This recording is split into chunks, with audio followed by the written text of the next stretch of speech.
Selamat datang kembali di channel Master Military. Dalam aviasi pesawat militer, tentunya sudah tidak asing lagi dengan pesawat tempur SR-71 Blackbird.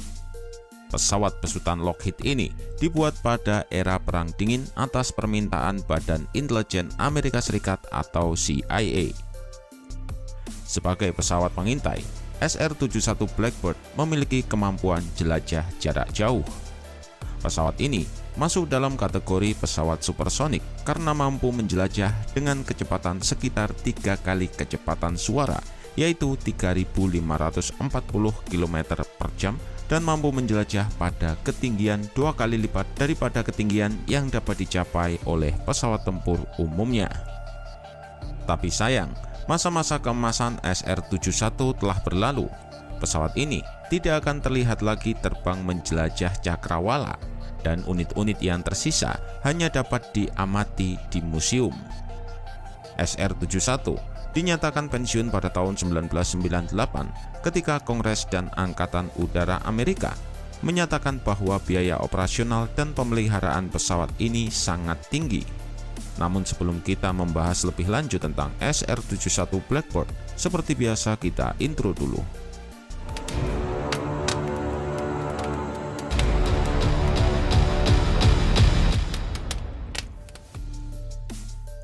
Ketika ketegangan Perang Dingin meningkat pada tahun 1950-an, CIA mulai menerbangkan pesawat pengintai U-2 untuk mengawasi kemampuan senjata nuklir Uni Soviet yang berkembang pesat. Tetapi naasnya, sebuah U-2 ditembak jatuh pada tahun 1960 dan sang pilot Gary Powers akhirnya berhasil ditangkap Soviet, sehingga hal itu memicu pertikaian diplomatik yang memalukan. Para insinyur Amerika segera menyadari bahwa terbang di ketinggian tinggi tidak lagi menjadi pertahanan yang memadai karena adanya sistem air missile atau SAM. Desain SR-71 Blackbird dimulai pada akhir tahun 1950-an sebagai interseptor altitude tinggi dengan kecepatan Mach 3 dan platform penyerangan. Namun CIA meminta mengubahnya menjadi pesawat mata-mata karena CIA sadar bahwa pesawat ini jauh lebih baik jika dipakai untuk peran pengintaian daripada pertempuran. Maka konsepnya kemudian diubah pada tahun 1958. Proyek tersebut dinamai sebagai Archangels yang dipimpin oleh Kelly Johnson, kepala unit divisi Skunk Works dari Lockheed di Burbank, California. SR-71 Blackbird desain awalnya mengacu pada A-12 dan YF-12. A-12 sendiri diterbangkan oleh Angkatan Udara Amerika atas nama CIA sampai SR-71 dioperasikan. Penerbangan pertama SR-71 berlangsung pada tanggal 22 Desember 1964 dan mulai memasuki kedinasan pada bulan Januari 1966. SR-71 dirancang untuk penerbangan dengan kecepatan lebih dari Mach 3 dengan 2 pilot tandem depan dan belakang. Pesawat ini dirancang untuk meminimalkan penampang radar meskipun tidak didesain dengan teknologi siluman. Badan pesawat yang sudah jadi lantas dicat dengan warna biru tua atau hampir hitam untuk meningkatkan emisi panas internal dan bertindak sebagai kamuflase. Warna gelap itulah yang memunculkan julukannya sebagai Blackbird.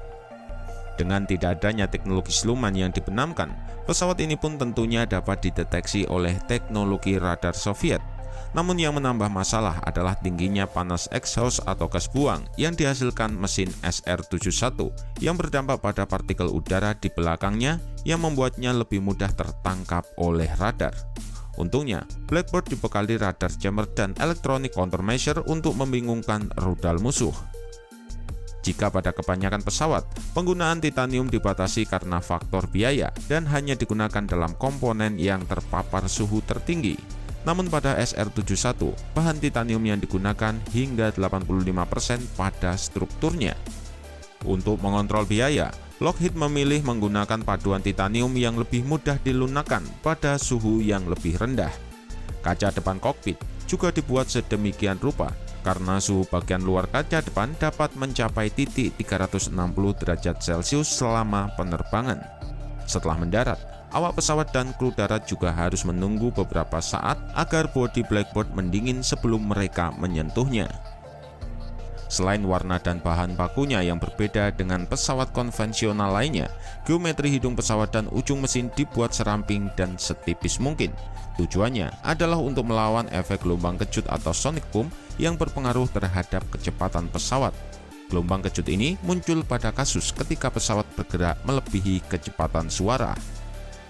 Pesawat yang masuk dalam kategori pesawat supersonik ini mampu menjelajah pada ketinggian 26 km di atas permukaan laut atau 2 kali dari ketinggian yang dapat dicapai oleh pesawat tempur umumnya. Rahasia di balik kemampuan untuk menciptakan pesawat dengan kemampuan tersebut tentunya ada beberapa hal yang harus dipertimbangkan. Antara lain adalah sistem propulsi, panas yang ditimbulkan akibat gesekan dengan udara, efisiensi bahan bakar, pemilihan material, serta gelombang kejut akibat dari kecepatan supersonik. Untuk daya dorongnya sendiri, SR-71 Blackbird menggunakan sistem propulsi 2 mesin turbojet Pratt & Whitney J58 yang dikombinasikan dengan mesin ramjet sehingga udara mengalami 2 kali pemampatan. Dengan menggunakan kombinasi mesin turbojet dan ramjet, SR-71 Blackbird seharusnya mampu terbang dengan kecepatan maksimal Mach 5. Namun pada kenyataannya, pesawat tersebut dibatasi kemampuan terbangnya dengan kecepatan maksimum Mach 3,2 karena jika tidak pesawat ini bisa hancur. SR-71 menggunakan bahan bakar spesifikasi militer khusus yang disebut MIL T38219 atau Jet Propellant 7. Shell Oil diminta untuk menciptakan campuran senyawa untuk memenuhi persyaratan militer ini, dan hasilnya adalah bahan bakar dengan harga 3 kali lebih mahal dari jenis bahan bakar yang digunakan oleh pesawat. Walaupun SR-7 mempunyai kemampuan pengintaian yang sangat berharga selama Perang Dingin, namun pesawat ini sangat mahal biaya perawatan dan operasionalnya, sehingga memaksa Angkatan Udara Amerika menghentikan penggunaan pesawat ini pada tahun 1990. Akan tetapi, karena situasi politik di Timur Tengah dan Korea Utara yang memanas, Kongres Amerika memutuskan untuk mengaktifkan kembali SR-71 yang dimulai pada tahun 1993. Namun karena pesawat-pesawat yang disimpan mengalami kerusakan, maka NASA meminjamkan ketiga pesawat SR-71 miliknya ke Angkatan Udara Amerika. Tetapi, nyatanya pengaktifan kembali SR-71 menemui banyak hambatan. Angkatan Udara Amerika tidak menganggarkan dana untuk pesawat tersebut dan khawatir pengembangan drone RG-180 Global Hawk mereka akan terganggu jika pendanaan dialihkan untuk mendukung SR-71.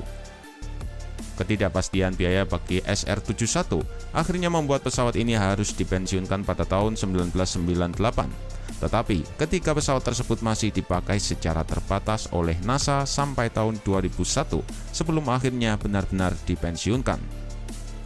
SR-71 Blackbird pernah membuat rekor terbang dari New York ke London dalam waktu 1 jam 54 menit, sehingga rudal sistem permukaan ke udara atau SAM saat itu tidak dapat mengejarnya meskipun sistem radar SAM sudah mengunci SR-71. SR-71 pertama kali dioperasikan pada tahun 1968 dengan pangkalan pertamanya di Okinawa, Jepang. Pesawat ini banyak melakukan misi pengintaian yang sukses atas Vietnam. Musuh-musuhnya bahkan sangat ingin menjatuhkan pesawat ini seolah mereka sedang berebut piala. Para pilot Amerika menyadari bahwa penampang radar Blackbird bukan merupakan pertahanan yang efektif untuk melawan radar buatan Soviet yang mampu melacaknya. Namun karena SR-71 masih terlalu cepat, rudal pun tidak dapat mengejarnya. Pada tanggal 29 Juni 1987, SR-71 Blackbird yang sedang dalam misi di sekitar Laut Baltik untuk memata-matai Soviet mengalami insiden salah satu mesinnya meledak. Pesawat yang berada di ketinggian 20 km itu dengan cepat kehilangan ketinggian dan berbelok untuk mencapai pantai Swedia. Dengan demikian, wilayah udara Swedia telah dilanggar. Mengetahui hal itu, dua Saab JA-37 Viggen Swedia bergerak cepat. Misinya adalah melakukan pemeriksaan insiden dan mengidentifikasi pesawat. Setelah diketahui bahwa pesawat SR-71 berada dalam kesulitan, Angkatan Udara Swedia mengambil keputusan untuk mengawal pesawat tersebut keluar dari Baltik. Tetapi ternyata, di belakang SR-71 terdapat beberapa MiG-25 milik Soviet yang hendak menembak jatuh SR-7. Namun sayangnya, aksi yang hendak dilakukan oleh MiG-25 tersebut tidak dapat dilakukan. Sebenarnya, ada spekulasi mengenai penggantian SR-71, termasuk pesawat yang dikabarkan dengan kode nama Aurora. Keterbatasan satelit pengintai yang membutuhkan waktu hingga 24 jam untuk tiba di orbit yang tepat untuk memotret target tertentu, membuat mereka lebih lambat dalam menanggapi misi daripada pesawat pengintai. Orbit flyover dari satelit mata-mata juga dapat diprediksi dan dapat memungkinkan aset disembunyikan ketika satelit berada di atasnya, suatu kekurangan yang tidak dimiliki oleh sebuah pesawat. Dengan demikian, ada keraguan jika Amerika meninggalkan konsep pesawat mata-mata untuk melengkapi satelit pengintai. Kendaraan udara tak berawak atau drone memang banyak digunakan untuk pengintaian udara di abad 21, karena wahana itu mampu melintasi wilayah musuh tanpa membahayakan pilot manusia, serta lebih kecil dan lebih sulit untuk dideteksi daripada pesawat dengan pilot. Teknologi pesawat nirawak memang dianggap paling relevan di era ini. Dengan tidak adanya pilot di dalam pesawat, tentunya akan memudahkan desain pesawat tanpa perlu memikirkan keselamatan pilotnya. Bagi kalian yang menyukai video ini, jangan lupa untuk komen, like, dan juga subscribe apabila belum. Terima kasih sudah menonton video ini mulai awal hingga akhir. Saya Master Military dan terima kasih.